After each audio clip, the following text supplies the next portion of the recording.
Yo, hello, ladies and gentlemen, boys and girls. Welcome to VUX World, where we've actually got. I've just literally just looked at the clock now. This wasn't planned, I promise. So I'm looking at the clock and I've just realized we have passed our fourth birthday. I think it was the 12th of February. I think it was the 12th of February. So I think we might have passed our fourth birthday. But anyway, happy fourth birthday to us. And thank you for joining us, whether you're tuning in live on LinkedIn or YouTube or Twitter. I think it's even going to now, and Twitch and all kinds of different places, or whether you're tuning into the podcast. If you've been here from the very beginning, thank you so much for sticking around and for coming with me on this journey. It's been absolutely immense. Two companies who are with us on this journey and have been on this journey since the start of the year, and Deepgram, even before that, to be honest, is Deepgram and Symbl.ai. They're presenting sponsors of VUX World. Deepgram is industry leading speech recognition. Companies all over the world use Deepgram to power their conversational AI, voice assistants, transcriptions in call centers, a whole bunch of other speech recognition capabilities and requirements. Deepgram are fulfilling very, very well. So if you are in the market for some speech recognition for your conversational AI application, maybe you're a company building, these kind of platforms and tools, and you need a reliable speech recognition engine, an engine that you can tune to your specific use cases and your specific domains. That's where Deepgram really stands out. It has got immense accuracy. It is incredibly cost effective, and they will even do a benchmark and benchmark you them basically against some of the big guns, if you like, and the accuracy is incredible. So do check out deepgram.com/VUX World for more information. And also our second presenting sponsor is Symbl.ai. Now, Symbl.ai is a conversational intelligence platform, and it is immensely powerful. I can't even describe how powerful it is. Essentially, either side of a conversation you might have with a bot, and including conversations that you might have with humans, there is all kinds of data held within those conversations. Think about things like when you have meetings with colleagues, taking that transcript, assigning summaries of the meeting and assigning actions to different individuals. You can do that with Symbl.ai technology. Things like listening into calls and profiling things like average call length, diarization of speakers, who's talking when, a bit like what Otter can do, and Descript and things like that. This is the raw technology underneath that you can apply in any use case whatsoever.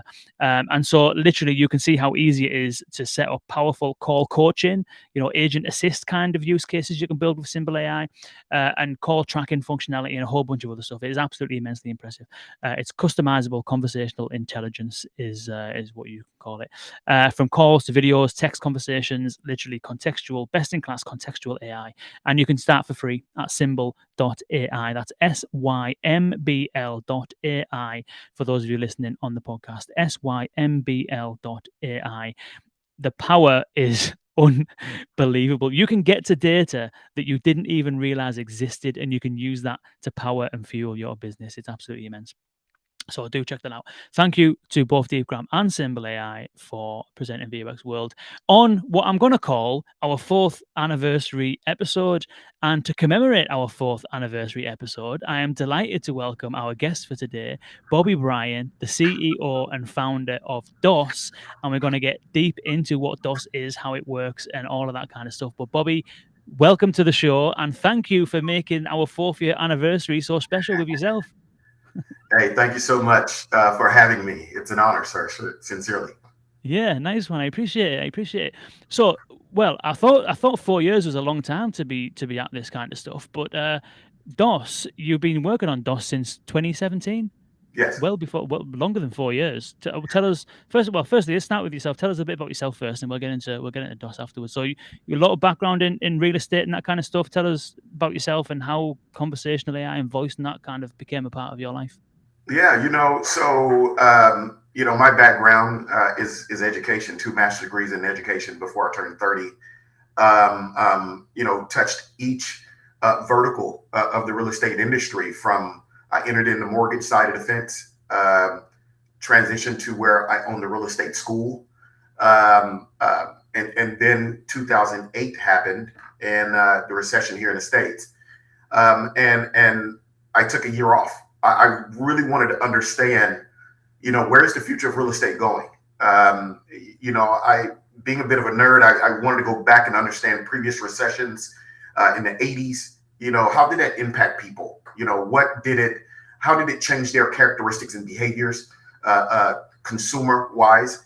And what did they expect? Did it catapult technology forward like it did, our experience with, the pandemic? All of these things I really wanted to understand. So I literally took a year off, went to my own little personal laboratory, and came back out of it wanting to get on the real estate sales side of things with a business model that was more progressive than the one that that has existed for the last 100 years, believing that things could be different. They should be different than how they've been. And then fast speed forward to 2011. And again, being a nerd and watching Jeopardy, and I saw this technology that none of us heard of before called IBM Watson, being silly. And I was like, wow, as it played the two winningest players in Jeopardy history and won the $1 million prize. A few months later, and what a lot of people don't know is, when Apple acquired Siri and then introduced it to all of us, first time in a mobile, smart, phone device, that was the last demo that Steve Jobs had ever seen before he died. Very true, actually. Yeah. Yeah. The very last demo was a conversational AI called Siri. But when I saw that, that's when it, the light bulb went off for me. And I said, wow, what if I could use my mobile device 24/7 and be able to ask any question about any property in the country or the world for that matter to get accurate, easy, and instant answers?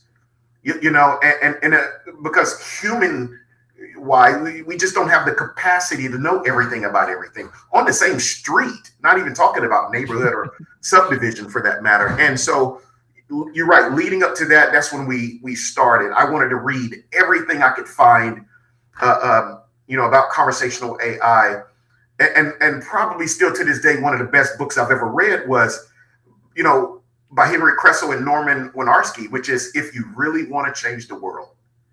And they talked about that journey, and that's what started me along, this path. And we launched an MVP in 2017 and learned a whole lot. I mean, we're talking about, in some ways, this was before Google Assistant. Amazon Alexa was still a baby. And so we had to learn a lot because everything was so new. Siri was still new. Only 40-50% of people who had smartphones could use, or had Apple, could use that. The other half of the country or the world has an Android, and Android just wasn't there yet. So it was a lot of trial and error trying to understand, because we were way early in development, and it took a lot of iterations to get where we're at today. We'll definitely get into what you learned there, because that's a really early point in time, as you mentioned. When I seen a really good thing on LinkedIn the other day, I don't know whether you saw it, but it had like smartphone market share, and it was just this disc of a pie chart, and it kind of was in real time moving and adjusting to the growth of market share over time. And you saw Apple kind of enter the market in 2007 and slowly creep up, and then at 2011 the market share just goes whoosh, and it just starts maximizing. So you kind of were involved in it, creating this sort of like assistant for Apple or whatever it might be, or riding that kind of like Siri wave right when Apple itself was growing and developing. So the technology is fairly new. Amazon Alexa didn't come out until a number of years later. So yeah, we're definitely getting to that journey. I'm really interested in that. But before we do, for a couple of people, we'll go. We've got Taras saying there's no pressure because this is the 4th year anniversary, so no pressure on making this special. Patrick O'Malley is saying congrats. Thank you very much, Patrick. And a nice compliment for you, Bobby. You're the best, Bobby, from Janice Mandel. So thank you, Janice. For those listening on the podcast and for those tuning in that may not be aware of DOSS, before we get into the history and we get into those learnings from the MVP and the journey up to today, I'm wondering whether you can kind of explain to someone who's never heard of it before what it is and what it does. Yeah, so DOSS is a voice activated, digital real estate assistant, a technology that wants to empower a user to be able to deep dive. And we wanted to create a recommendation engine, a task engine, a do engine a search engine that actually save people time and money for all things home. To be able to, better than any portal platform search engine in real estate, help people quickly find their home, especially in today where there's a shortage. Your biggest competitor is another buyer. Who's going to find that house the fastest, have more features that they could, speak. And then once you find that home, we want to be there, obviously, before, during, and after you purchase the property.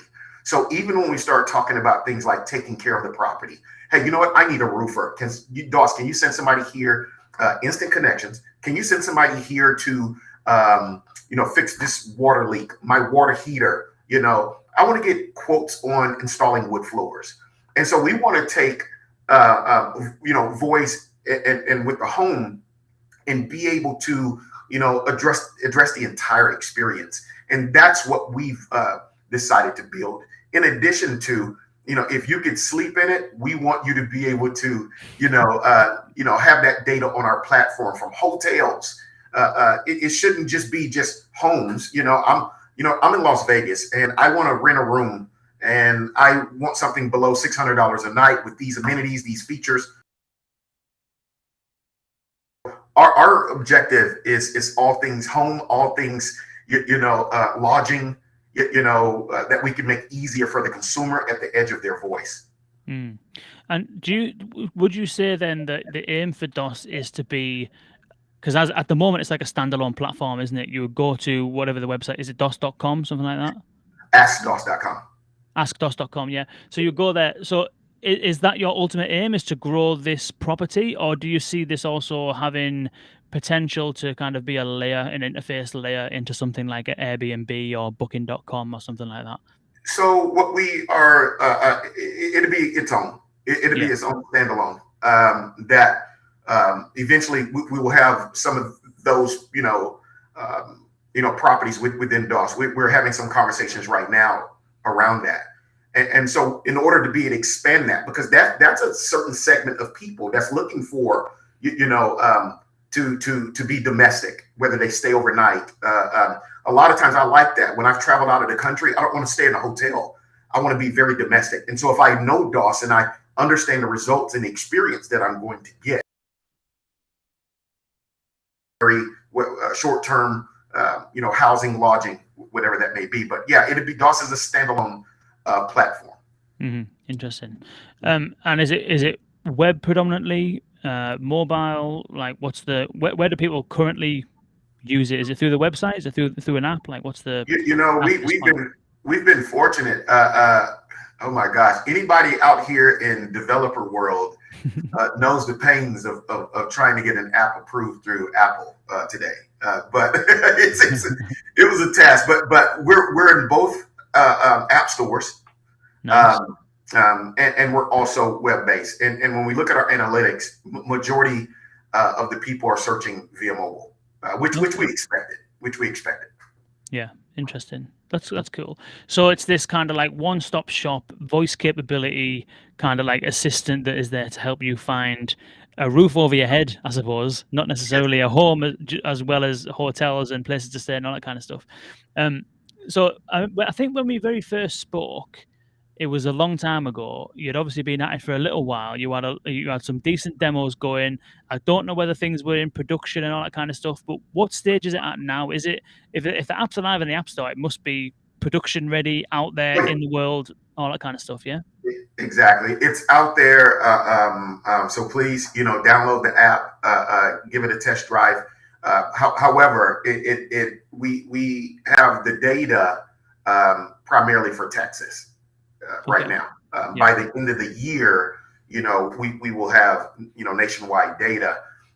By the summer, anybody in the world will be able to upload properties directly to DOSS, and be able to, if they want to sell a property or rent a property, and that rental could be short-term, long-term, right? And so you'll be able to upload and take advantage, of the voice capabilities of DOSS here, and that should happen by the end of the summer. But when we start talking about the way it works in the States here for the national or the MLS, all of that data, and they average normally about 1 million properties for sale, way more than that for rent at any given time.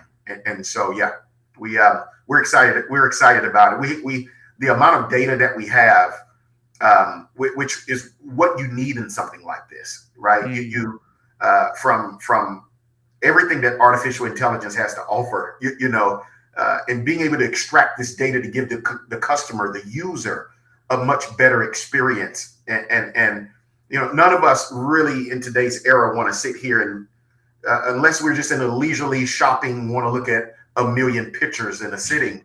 But most people just want to find what they're looking for. I'm in now mode, right? I want what I want when I want it. That's kind of what we're dealing with this era of millennials and Gen Z. I don't want to waste all this time. Just give me what I want when I want it.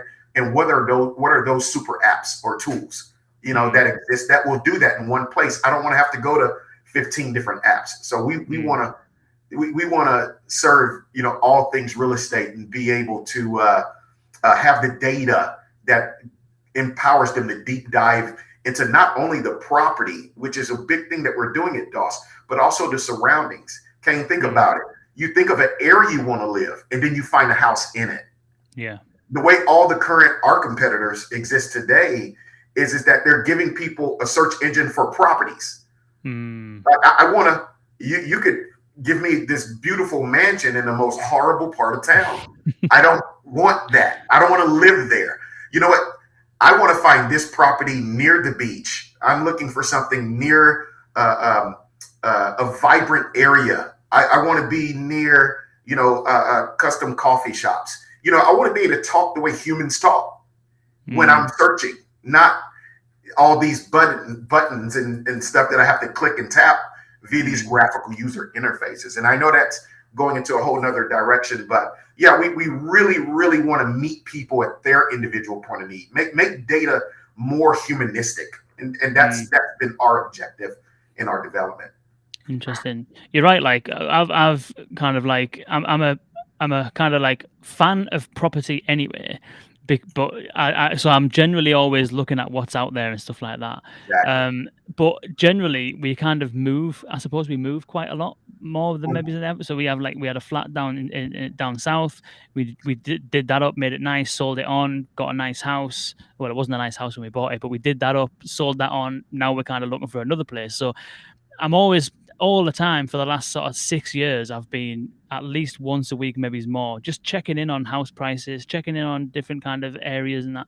And one of the things, the first thing I do when I found an area that I'm looking to either buy something in, is when I find a property, I will immediately scroll down to the map, or I will start out with a map-based search, and so. And that's not like, for me, that should be the primary interface, arguably, for the graphical user interface. Like, where is it? And so sometimes you'll see a nice house, you'll scroll down, you look up where it is on the map, and you think, well, I'm not even going to consider it because it's in a completely wrong place. So it's interesting how you've kind of expanded the kind of criteria beyond the property, because I know just from personal experience that the location is the most important thing first, and then the property comes after. It is, and what's interesting about it, right? Like even recently, I got a gift from Google themselves. We're working, closely with Google right now, and when I first set up my assistant, you know what it did? It actually it wanted to know, all the important things to me, my mom, my job, right? I could, and put these addresses in. Similar things again that we want. We're very habitual creatures, right? And this is the thing, we have to really, really, in the art of developing the ideal assistant, we have to really understand the psychology and sociology of humans. And that's my undergraduate studies is psychology, counseling, so sociology. And when you really start and I want to be able to search that way. Find me a property that's within a 10-mile radius of my job. That is 5 miles, from my mom, because that's my support system. That's going to, help me with the kids, right? There are things that we want to do when we're searching for properties that makes real estate such a beautiful and ideal use case, for conversational AI. And we've known that, and have been building towards that. Interesting. We've got a quote from Healy Hines, I want to say it. Yeah. From saying, to quote a friend, database or die. It wouldn't happen to be your friend, that would it, Bobby? Yeah. Healy, how you doing, guy? Healy's a great guy building some great solutions himself over there in Ireland. Nice. But database or die. And the question is how can we better mobilize that data, right? And again, when we start talking about conversational intelligence, artificial intelligence, what better method, right, to mobilize big data, right, and in the most efficient and effective way, and even helping artificial intelligence that we use loosely as a buzzword, but being able to really empower artificial intelligence to use it to help us. I think of some of the tech that we're using, and I think when people say artificial intelligence, they use it loosely, not really understanding like what exactly are you talking about, what aspects of AI. And so I have some guys on my team that are way smarter than me. I'm the founder, visionary, along with my co-founder Chris Norton, that really has to look at what we're creating and try to give some direction to our tech team in terms of what people want, what they really want. And even with that, trying to have the research to understand, do people really want to talk to an assistant to find their home, or why not? And we did determine that was the case. But because it's a game of, it's stressful. And if I could have something to talk to that will engage me, and keep me in the loop in a way maybe a human doesn't have that capacity, is more efficient in that search that will engage me. And then when I'm ready for the human engagement, then it hands me off. And so all of that, I think when we start talking about conversational AI, we have to think about our use case and what problems we're trying to solve specifically. Interesting. I'd be curious about what the value proposition, because it sounds as though DOSS has got one element of value proposition is the conversational part, being able to ask questions, being able to speak your own language. But then the other part is the data and being able to narrow down searches based on data that isn't available on other platforms, and then combining the data that you're receiving from the conversations themselves. You might ask people asking you questions that are search criteria or needs that no other platform will be able to identify because of the natural language interface. So I'm curious about your perspectives on what your thoughts of DOSS's value proposition is. Is it that it is a natural language interface that is the value proposition, or is it the use of data to create a more relevant customer experience that is the value proposition? You know what? I really appreciate that question. It's a great one. You know what, Kane? In a few years, natural language processing and understanding, conversational artificial intelligence. If everybody isn't already thinking of that, right? You got to start thinking like that today. What does that look like? Yeah, is it still early? And we started 4 or 5 years ago, which we started this conversation saying that. One day, let's be very clear that it's the next paradigm shift. I believe that. Like the natural interface is going to be conversational artificial intelligence. No matter how we feel or what we think. I mean, just go back to Brian Gumbo being on, talking about the internet. Like, did you see this @ sign? If you remember that, Yeah. Right? And nobody believed it. Oh, it's a fad, this, that, and the other. That's not the case with this vertical. So I have to answer that first, that one day soon is that everybody, it won't be a unique value proposition. What's going to make DOSS different is that we're domain specific, and Our business model, see, probably different from a lot of other entities that are creating a solution for entities, for companies. We're developing this for ourselves. We're developing it as a consumer-facing product. And so we're going there because we understand via the team and experience what they need and want. And so I just believe that one day here soon that everybody is going to, this is going to be the interface, and your only differentiator can't be voice. How does voice complement your business model? How does it make things more efficient? And within that efficiency, hopefully making people's lives easier, then maybe, because exactly what one of DOSS value propositions is that we're also able to reduce the cost to transact real estate. You know, real estate is a very expensive business. And to buy and to sell, how can we better automate it with voice and conversational AI? How can we better streamline the experience? And by doing that, we're able to reduce the cost.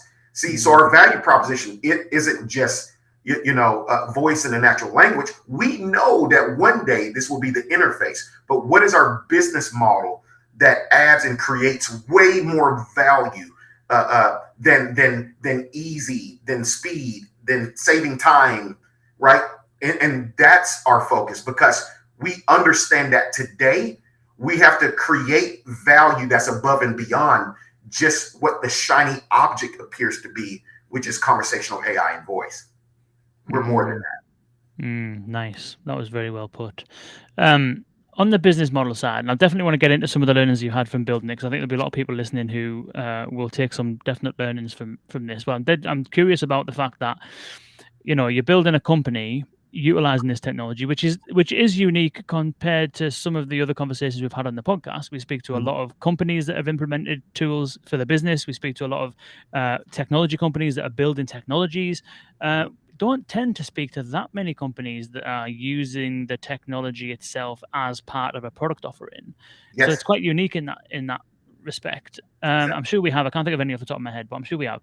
But regardless, the business model side of things, we had a conversation with Mike Zagorsek from SoundHound a while back, and the conversation was all about how voice AI is disrupting certain industries because the interface, although maybe long term is not a value proposition or a differentiator, it certainly enables some of the things that you've been discussing so far, which is streamlining customer interactions, decreasing the time it takes to get to where you want to be. And that, coupled with a unique value proposition from a business point of view, is a disruptive kind of model. So I'm curious about what the business model is for DOSS and the revenue streams that you're looking for. Is it that you charge people for listings? Is it that you take commission from sales? Like, I know that those are kind of like typical like estate agent sort of models and stuff like that. I was wondering whether like you can shine a light on what the current sort of business model is.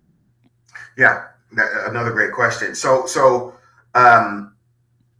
what we wanted to do at DOSS very early on was to create like this marketplace. It's a marketplace, and we had to go and look at some of the other companies that we believe to some degree got it right. What do I mean by that? Like, when you look at some of the big players in our industry or some of our competitors, we're fundamentally different in the way we do business. People may think on the surface that we're the same, but the reality is we're fundamentally different. Our largest competitors, not only in the States, because we expect and plan to go, throughout the country. Around the world, in other countries.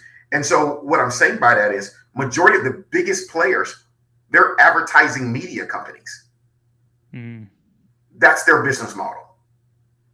And they tend to sell leads to estate agents and realtors, which is what we call them here in the United States. And so we wanted to look at models like Uber and Amazon and Airbnb. Let's talk about that, right? Real quick. And Uber doesn't sell leads to taxi cabs companies. Airbnb doesn't sell leads to hotels. Amazon doesn't point back to Sears, Mm. right, or Montgomery Wards. These companies, these mega billion-dollar companies, participate in the revenue industry. I mean, the revenue of these industries. That's how they make money. We want to get into the game of the industry, and so when you look at just in the States, real estate commissions is $100 billion industry. Wow. The leading competitors we have here in the United States are functioning in a $10 billion, again, advertising and media business.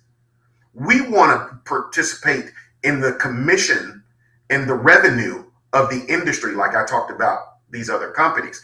And so that's what makes us unique. So we, on one hand, empower the consumer to search for free, use our platform, ask all the questions.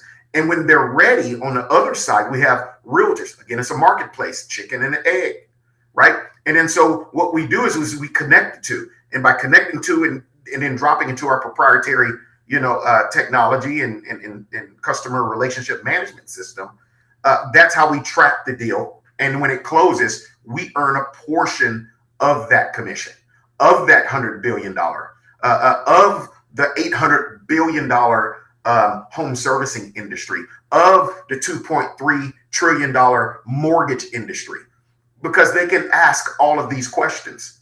And so we position ourselves in some mega industries, right? All that falls under prop tech and the real estate industry. And that's the reason why we're domain specific. The real estate industry is the largest asset class in the world. Why not? And this use case is so ideal. Interesting. It is as well, and it's where everybody puts their money. Exactly. Personal people that don't kind of, maybe it's not at a level where they can invest in property, but they just want somewhere to live.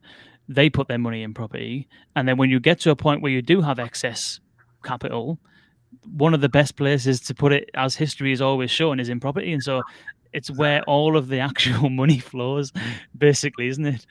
Exactly. Yeah, it's Exactly. And interesting. so with that, how do you help people better find properties? How do you help them better manage properties? How do you help them better get financing for the properties? So again, before, during, and after, and when they get ready to sell it again. And so you create this loop. You create this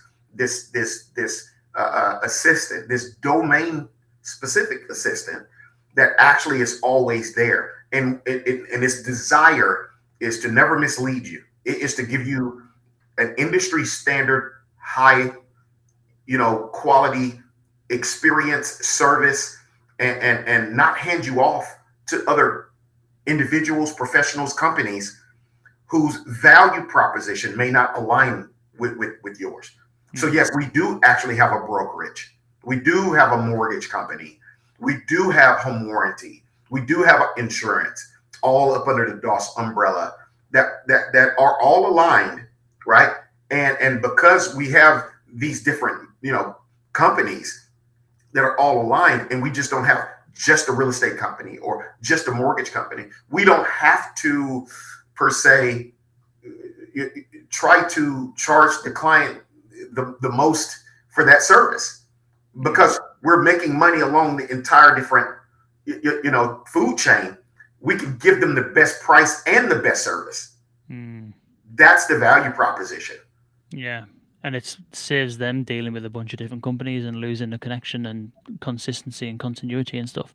Have you? And I don't even actually know how the real estate market works in the UK, but in the US. But in the UK, I think that's definitely different to the UK. But in the UK, essentially, you have estate agents, which are private entities that essentially have their marketing budget goes towards finding people that want to sell houses.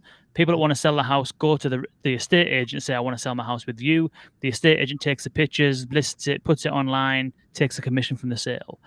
They don't have solicitors, but they have relationships, so they'll recommend one kind of thing. But then you've got solicitors, which is a totally separate entity that does all the legal stuff. Then you've got mortgage lenders, separate entity again.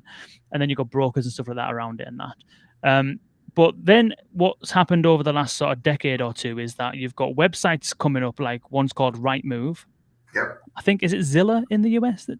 Is it called Zillow? Zillow in the US, Zillow, Realtor.com, Redfin Yeah. are the big players here in the United States. Yeah. So are they the same where essentially estate agents will publish their properties on those websites? Is that what it is? Well, so again, you're right. Totally different here in the States versus the UK, right? And Right. so here in the United States, we have what we call the multiple listing service, MLS. And so our company, DOSS, Zillow, Realtor.com, Redfin, all subscribe to that MLS. So in other words, the MLS collects all of these properties and they give them to us in one feed. Right. Whereas in the UK, you pay a monthly subscription like a utility bill, like we call it here in the United States. So the way it works in the UK is that each entity pays a monthly subscription to have permission to upload their properties to that site because everybody's looking at it. A lot different, but actually, I think what's happening in the United States, it's interesting to see this hybrid between the UK, other countries, New Zealand, and the United States, Canada, that is different. And I think everybody is respectively watching each other and trying to figure out what's best for the consumer. Yeah. Because I was going to say there's a company. I know we've got some questions coming through, which I'll get to, Janice and Healy. I will get to those questions. Because in the UK, one of the disruptive companies is called Purple Bricks, and another one I think is called eMove. I don't know if you're familiar with them. I've heard all of them. Yeah. So what they essentially do is that they are similar to Rightmove, I suppose, or Zillow or what have you, because they still list their properties on those services, but they've also got their own service, their own website where you can search and stuff like that. But what they do is, rather than an estate agent, which is a private entity, you going to them and them charging commission, what they do is they go and target individual homeowners and say, if you sell your property with us, we don't charge commission. We basically just pay a flat fee. It's like £900 or equivalent to be about $1,200. And if it doesn't sell in 12 months, you basically lose the money. But you can upload it yourself, upload the photos yourself, do all that kind of stuff. Off the back of that, they have not their own mortgage companies, but they will put you in touch with people and stuff. Is that kind of the model that you're kind of going for? Is that DOSS will essentially go out and try and find individuals to list their own property directly with DOSS? Or is it more like an aggregator, like a Zillow, that's taking properties from everywhere else and making the data and the search features richer? Or is it both? Yeah, so it's a hybrid. And because we don't believe in a one-size-fits-all approach, right? Sellers are different. No different from we are as people. We're different. I have Kane Sims who may have bought and sold, 5 houses. You may not want to function like a first-time seller or a first-time buyer. So let me meet you at your individual point of need. So to answer that question, Kane may have the desire to upload and manage and save and do his own sale, go through the process. You've been through it a couple of times. You have the experience. You know what? I've watched YouTube University. I want to kind of take this on and save some money. And you should have that option. You should have that choice. Versus the other Kane down the street who says, I don't have the time. I don't care to deal with it. I hate people. And he says, you handle it and I'm willing to pay you. I believe that the future of things empowers people to decide the service that they want. Gone are the days, in my opinion, that we should have this one size fits all and everybody needs to fit into this box. That's not ideal customer service in 2022 and beyond. And so who are you? What do you need? And what do you want? And let's take a consultative approach to that. You know what? We have the videos here. It'll teach you how to do it. If you want to take a swing at it yourself, try. If it doesn't work, then we have this full service option. So our goal is in real estate has been so taboo and such a golden curtain type of industry that is kind of dictated to people instead of facilitating what people want. Very good. Very good observations. That it's very much, I mean, some of the solicitors I've dealt with in the past is so golden curtain, you wouldn't believe it. They don't even want to define some of the terminology that they use. They don't want to tell you certain things and just like crowd themselves in jargon sometimes. Like, what does that actually mean? Oh, the seller's such and such and such and such. And it's like you got to be on the phone for 15 minutes just to try and get some sense. Like, do you think I'm not educated enough to understand legal rules, laws, regulations? Just explain it to me. Exactly. But that's also the epitome of self-preservation, isn't it? Yeah. Allow me to overcomplicate a process. That's the epitome of self-preservation. But here's what's happening. All over the world, you have the largest, most diverse, most educated generation in the history of mankind. These kids are different now. They're smarter. Whereas my generation, my son was born the same year that the internet was commercialized in 94, 95. Right? And so he was born that year. Mm. Think about Gen Z. The oldest Gen Z kid is 24 right now. That kid is different.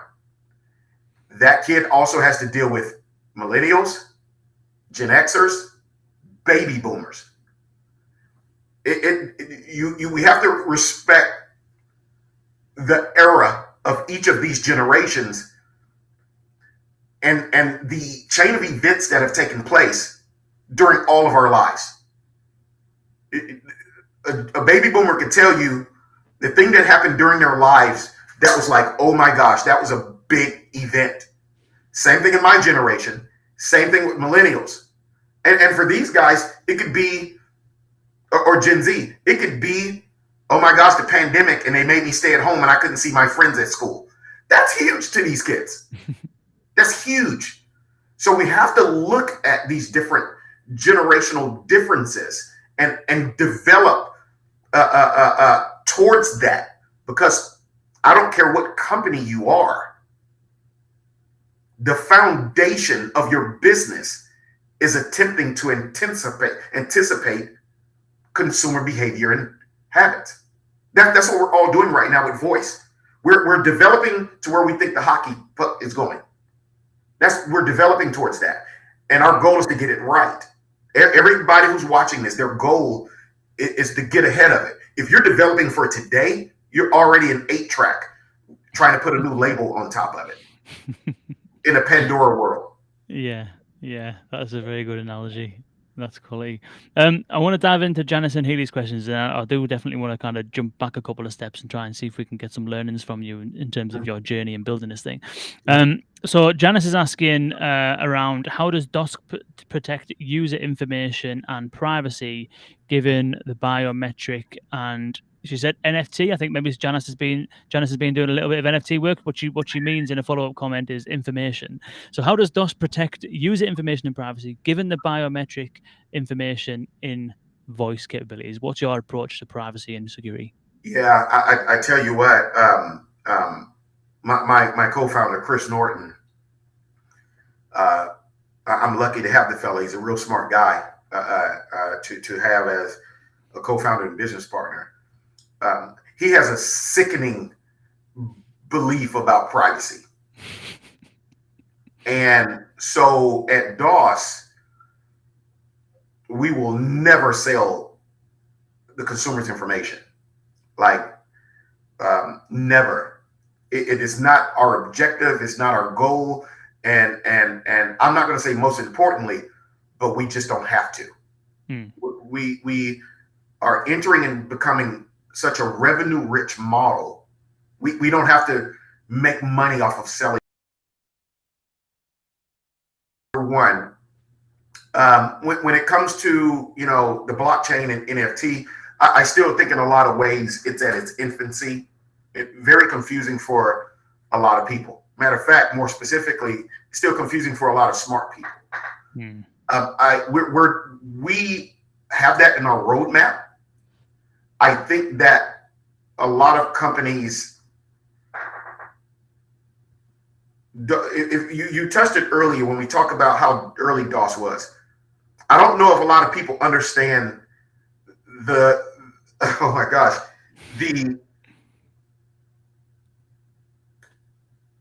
how hard it was to sustain and maintain ourselves for the last 4 to 5 years. while we were waiting for the consumer and the technology to get better. Kane, I'm sure we could talk about that. Like, how do you keep developing and keep going and staying lean and mean while you're waiting for people and technology to catch up with the development and or the possibilities of this technology? Even I think that we have a good grasp on it. It still is not there yet. As a collective industry, conversational AI, right? There's still a lot that we all are learning. I love the idea of blockchain and NFTs, and I'm also not ignorant to these technologies either. But we don't want to be so buzzworthy to the point to where by the time its use case gains traction, you die trying to get there. It's been a hell of a task staying alive in voice here to 2022 that still is in a lot of ways in its infancy. So I tend to not be a buzzword chaser. I love the possibilities of blockchain and NFTs. But what we have to do is really not put that cart before the horse. Let's solidify this technology and this potential, because it's going to bleed and blend beautifully into blockchain and NFT. These worlds are going to just, when that happens. Wow.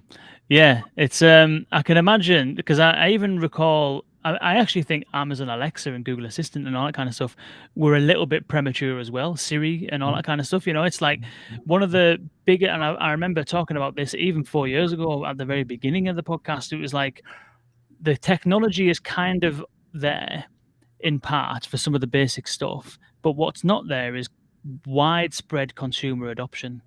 And then even today, you will reach limits with some technology, intent-driven NLU systems. You will hit a limit if you're building very complex use cases, or you're even trying to build natural conversations with like multiple intent detection, or even something like sophisticated end of speech detection is very uncommon, basically. So it's interesting how, for DOSS starting 5 years ago, what did you even build it with 5 years ago? What was your go-to position? Like, where did you start? Amazon Alexa had been out like 3 years. The SDK at that point was absolutely terrible. Some would argue it hasn't gotten a great deal better, but where did you start at, like 5 years back? What was the even like? Yeah, what technology choice were you making at that time? Because they're kind of we were fortunate.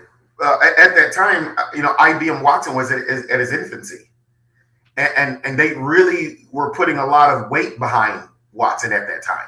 A little bit different today, right? I think everybody knows that. That's not rocket science right now at this point. But at that, 5 years ago, we were IBM Watson partner with Watson partner because they evolved it, and so much so it was a beautiful.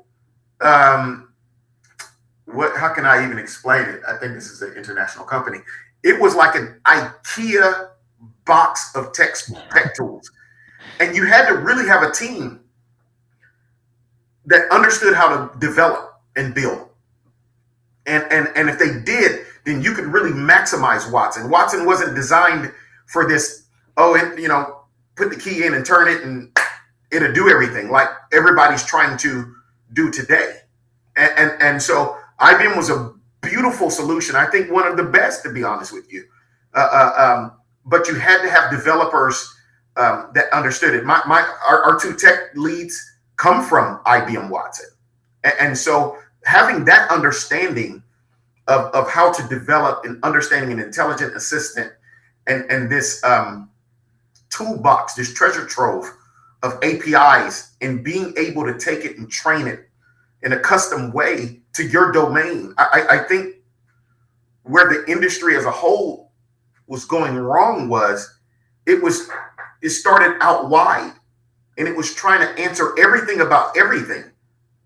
How long does a mosquito stay pregnant? Okay, great. A giraffe, does it eat meat, or how many stars are in the universe? It's just like, who gives a shit? Like, right? So the thing is can we create tools that people want to use, domain specific?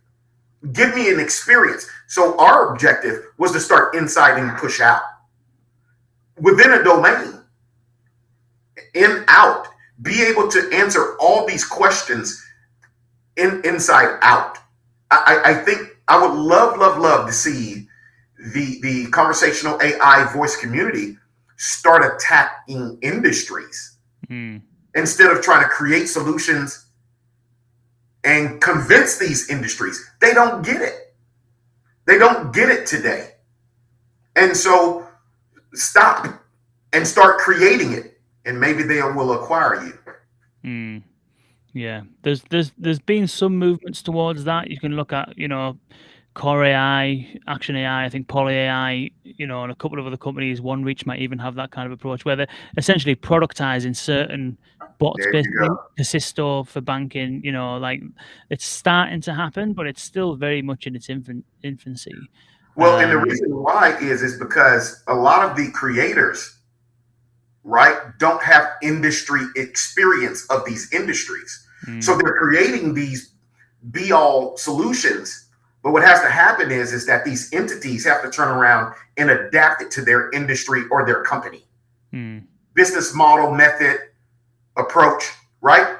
That's what makes all of this very unique. And so same thing for DOSS. We wanted to take this technology that one day, as I said earlier, that everybody will be using, but it's tailored specific to what we are attempting to accomplish for our brand and model. I want everybody, when they think real estate, when they think home, when they think servicing, when they think buying, renting, and selling, we want them to think DOSS around the world.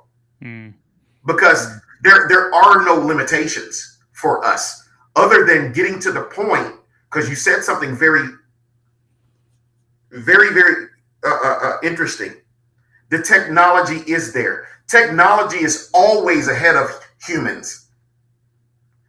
The task is for the founders, leaders of these technologies to be a phenomenal orator to bring the human quicker towards the technology. Are we doing a good job talking to the people that are going to use it? That was the beauty of what Steve Jobs was and represented.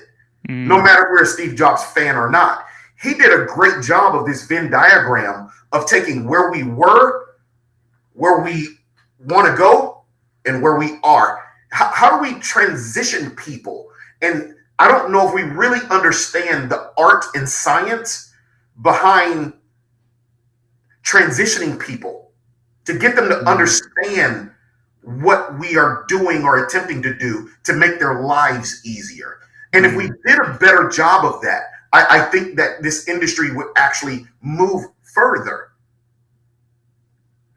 Not out in out, and do a much better job of transitioning the consumer. What were some of the transitional moments for you then over the last 5 years? You mentioned that the technology at the time wasn't fantastic, customer behavior hadn't caught up. What were some of those moments over the last 5 years where you've had to either work hard at transitioning people or work hard at the technology front, or, customer behavior is always difficult to change, especially for a startup. So what are some of those kind of like moments in time that really stick out to you over the last 5 years? You asked that question, and it reminds me of Simon Sinek's video. And Simon Sinek talked about TiVo and how it was a beautiful technology, but how they explained it wrong. And again, this is, please look that up. These aren't my words. It was very, very interesting how he talked about how they were pitching it versus how, if he were to turn that around. And he talked about the golden circles of what, why, how. And most of us start, that I had to come to realize, Kane, because this is a great question. We were talking about what DOSS is. We weren't talking enough about why. So they said, so what's DOSS? Well, DOSS is. And you're like, why? Who want? We don't start at why. We have to start at the most difficult, fuzziest place. So what I'm saying to you, to your question was, is that our messaging was horrible in the early days. Our messaging was horrible.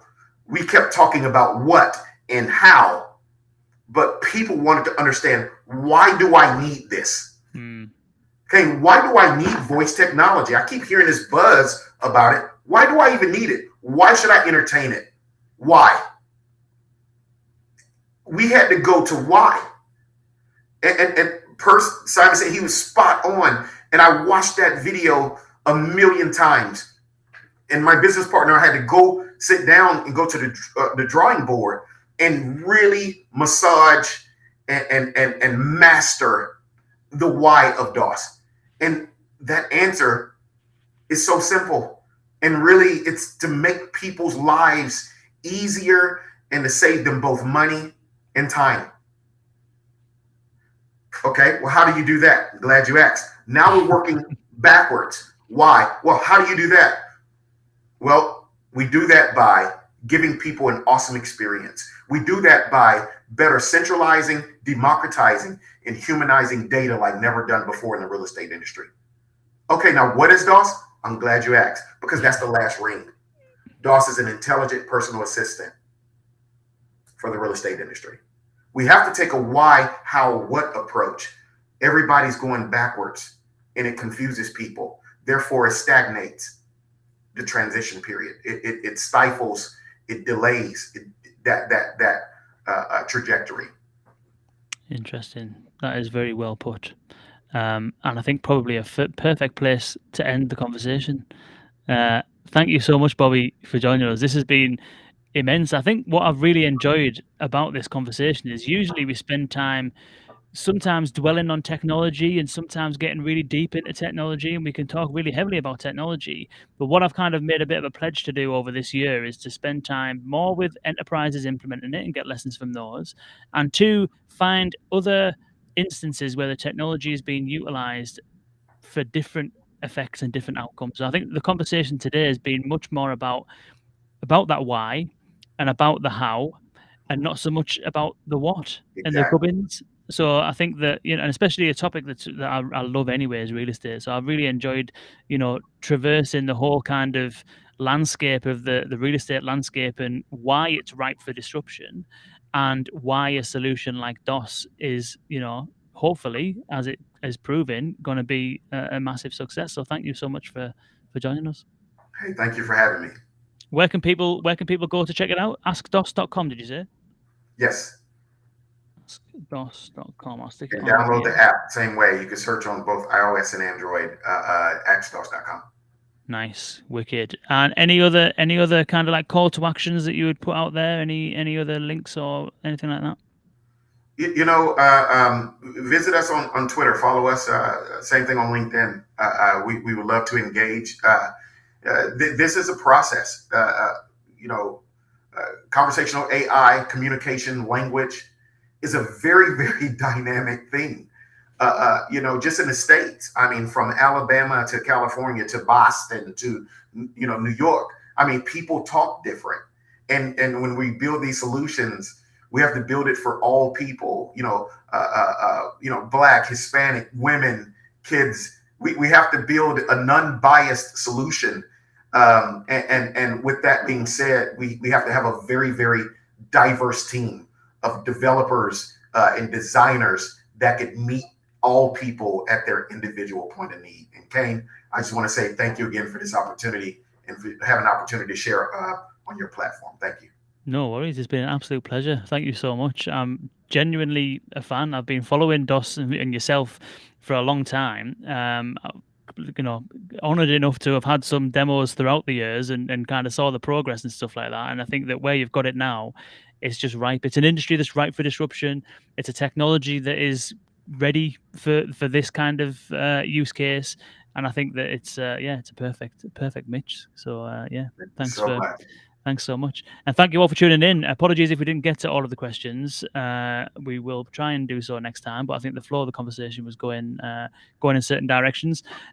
Tomorrow, I think we might be doing it tomorrow. We'll have to see. That we may have a cancellation, but we will be speaking to LumenVox about voice biometrics and speech recognition potentially tomorrow. Or if you miss that one, or if that doesn't go ahead in the end, we'll have Disruptal on the podcast next week and Voxable. So Disruptal, I don't know, Bobby, if you've come across Disruptal before. No, I haven't. What's really interesting about Disruptal is that you're taking real estate data and making that more accessible. What Disruptal is doing is taking video-based content and making that more accessible. So think about watching like Netflix or something like that, and James Bond is on or whatever, and you want to ask what jacket is James Bond wearing. Disrupted a building technology that will allow you to do that. So it's basically like a mixture of natural language and computer vision working together to enhance entertainment experiences. And there's an e-commerce angle to it as well, which is really interesting. That is really interesting. Yeah, we're realizing some phenomenal things with image recognition ourselves that go above and beyond the traditional search features. So to be able to read each picture and think about where I'm at right now, glass, steel, image recognition with voice is very, very powerful. You had the use case, which is looking at like you were doing like search refinements based on like certain colored kitchens and all that, wasn't it? Exactly. You could say, white kitchen cabinets. If you really want, I want a red front door, white kitchen cabinets. I want a vaulted ceiling with, dark wood floors on a quiet street. Like these are things we want to do for people. All right. So, Nice. yeah. Nice. Wicked. So yeah, so do check that out if you are all available next week. And yeah, thank you again, Bobby. Do check out DOSS, askdoss.com, and follow at AskDOSS now on all the socials. Until next time, see you later. Thank you.